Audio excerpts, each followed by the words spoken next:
Bueno, después de haber hecho el ejercicio anterior y ya venimos como motos de ver en qué punto tengo que colocar una tercera carga entre dos o a los lados de esas dos para ver dónde suma la fuerza es cero, vamos a hacer el segundo tipo de ejercicio clásico, que es una distribución de cargas en forma de una figura geométrica, triángulos, rectángulos, cuadraditos, y calcular qué fuerza hacen todas las cargas sobre una que está por allí pululando. Entonces hay muchas variantes porque depende de la geometría, pero vamos a suponer que tenemos tres cargas iguales en los vértices de un cuadrado. Esta carga vamos a llamarla Q y va a valer 5 microcoulombios y positivos. Y aquí voy a colocar yo una carga, aquí vamos a poner que sea positiva, ¿por qué no? Y va a ser una carga Q' que va a ser de 2 microcoulombios, ¿vale? Esta es Q'. Y las otras son Q. Esto es un cuadrado y entonces nos piden que calculemos qué fuerza sufre Q'. Bueno, lo primero vamos a terminar el de hacer el cuadrado. Lógicamente nos van a dar la longitud del cuadrado, vamos a suponer que es 4 metros, y vamos a resolver el ejercicio. ¿Cómo lo resolvemos? ¡A calcular! No, a calcular no. Lo que vamos a hacer va a ser dibujar, ¿vale? Vamos a ver las fuerzas que ejercen las diferentes cargas. Vamos a llamar a 1, 2, 3. Ya sabemos que las tres son iguales, que son Q, ¿eh? Simplemente es por etiquetar las fuerzas. Entonces, Q1 y Q', como son del mismo signo, va a ser una fuerza de repulsión. Hacia la derecha, una repulsión. ¿Vale? La vamos a llamar F1. Y dirás, ¿y cuánto vale F1?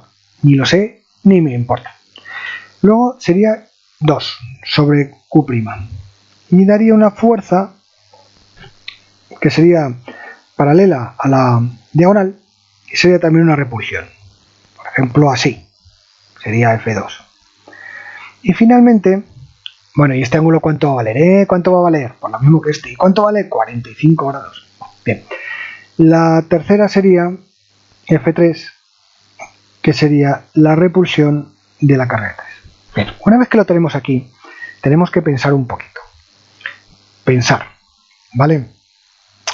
Calcular las fuerzas, cada una de esas fuerzas, voy a ponerla aquí en plan genérico, luego la pondré el apellido. Vale, ya se me ha escapado, F1, bueno, da igual. Va a ser K por Q1 por Q' partido por la distancia 1 al cuadrado. Bueno, la 1, la 2 y la 3, en los tres diferentes casos. Eso lo vamos a calcular con la gorra, pero va a ser una suma vectorial, entonces ahí es donde vamos a tener problemas. ¿Qué tengo que hacer? Un sistema de referencia. El sistema de referencia lo voy a poner de otro colorcito, vamos a ponerlo de color azul, y va a ser estos ejes, ¿vale? Vamos a marcarlos, vamos a ponerlos bien gordos para que quede bien marcado, ¿vale? Vamos a ver si podemos ponerlo más grueso, no sé cómo, en absoluto, no sé yo si esto va a ser una barbaridad. Bueno, esto va a ser uno de los ejes y este va a ser el otro eje, ¿vale? Ya sé que ha quedado muy marcado, pero bueno, yo creo que nos vamos a entender bien. Entonces, ¿qué es lo que ocurre? ¿Por qué elijo estos ejes? Podría poner el eje que me diera la gana, pero ¿por qué elijo estos? Porque estos ejes me van a permitir que la fuerza 1 y la fuerza 3 ya vengan con ejes. Los vectores unitarios vienen marcados. Es decir, que F1 va a ser el módulo de F1, sí, por el vector unitario en el eje X, que es Y. Y F3 va a ser F3 por el vector unitario en el eje vertical, que es J. Vaya, no está mal. Jeje. Estoy hecho un animal. Estoy potente. Veo que lo voy entendiendo. Pero es que aún voy a hacer más. F1 y F3, como las dos cargas son iguales, Q1 y Q3, pues parece que este numerador va a ser el mismo. Y como la distancia que hay entre Q' y Q3 y Q' y Q1 es la misma porque es el lado del cuadrado, el denominador es el mismo. Caray, eso quiere decir que esta fuerza va a ser siempre el mismo valor. Lo voy a borrar eso ahí. Venga, pues bueno, vale, igual. No quiero borrarse. En definitiva, que los dos módulos son iguales y lo voy a llamar F a secas, ¿de acuerdo? Entonces me va a dar el mismo número. ¿Para qué voy a hacer dos cálculos? Con uno me va a bastar. Ahora vamos a por F2. ¿Cómo calculo F2? Bueno, pues F2, para empezar, Dirás, pues es el mismo módulo que antes. No, mira, será K, Q2, ¿ves? La misma carga que Q1 y Q3. Bien. Pero resulta que la distancia es distinta, porque estamos hablando que la distancia aquí es todo esto que es la diagonal. Y la diagonal, ¿cómo la voy a calcular? Pues con el teorema de Pitágoras. La diagonal al cuadrado es el lado al cuadrado más el lado al cuadrado, es decir, 2 veces el lado al cuadrado. Entonces, yo aquí R2 al cuadrado, que es la diagonal, es R2, es la diagonal, esto me quedaría K por Q2 por Q' partido por 2 veces el lado al cuadrado. Hombre, igual no es, pero fíjate, todo 2 al cuadrado no, sí, 2 al cuadrado, sí. Todo esto, fijaros que es lo mismo que hay aquí. Así que sigo sin hacer cálculos, porque esto va a ser el módulo de la fuerza partido por 2. El módulo de la fuerza que calculó antes. No está mal. ¿Y el vector unitario cómo lo voy a calcular? No voy a hacer cálculos vectores unitarios. Mira, F2 tendrá una componente X y una componente Y. Como este ángulo es de 45 grados, pues van a ser iguales, ¿no? Porque F2X será módulo de F2 por el coseno del ángulo, que es 45 grados, y por el vector unitario Y. Y F2Y, la componente Y, será módulo de F2 por el seno de 45 por J. Como módulo de F2 es F partido por 2, pues iros pensando que solo vamos a calcular F. ¿Vale? Bien, vamos a calcular F.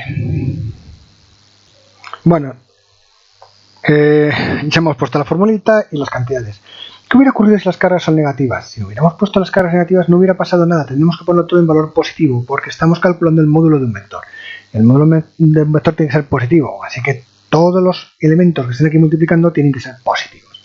Y dirás, entonces ¿para qué ponemos carga negativa? La carga negativa en el cálculo no vale para nada, pero sí aquí en el dibujo, que es lo que me va a permitir decidir si la fuerza va hacia la derecha o hacia la izquierda, si hay atracción o hay repulsión. Bueno, entonces yo aquí hago este cálculo y me va a salir una cantidad que, bueno, pues ahora mismo lo pongo.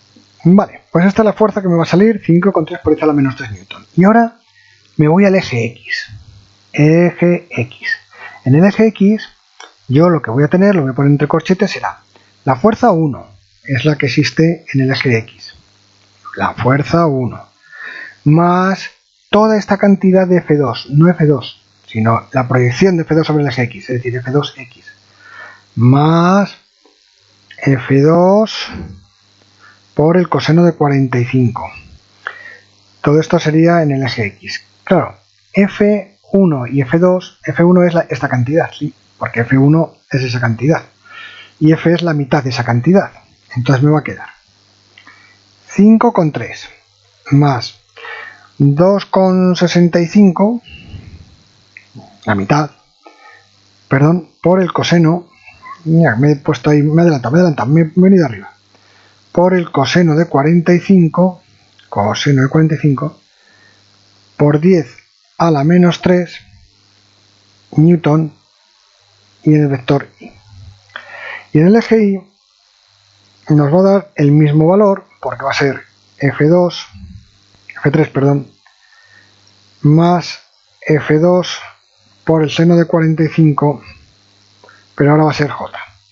El resultado va a ser lo mismo, 5,3 más 2,65 seno de 45 por 10 a la menos 3 J en newton.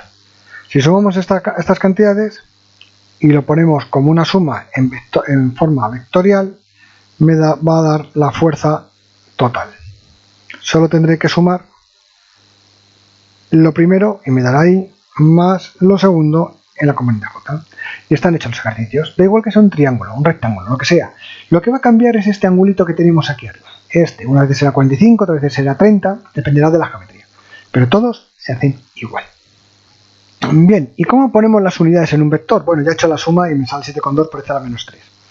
En los dos, pues son la misma operación. Coseno de 45 y seno de 45 es la misma cantidad, por cierto. Bueno, pues ponemos el vector, tararí por I más tararí por J, y luego ponemos entre paréntesis newton. Y así hemos terminado el ejercicio. Si nos hubieran pedido el módulo, pues calcularemos el módulo de este vector, y si nos hubieran pedido el ángulo, pues habría calculado el ángulo con el eje horizontal de este vector. Con esto ya hemos terminado. Hasta luego.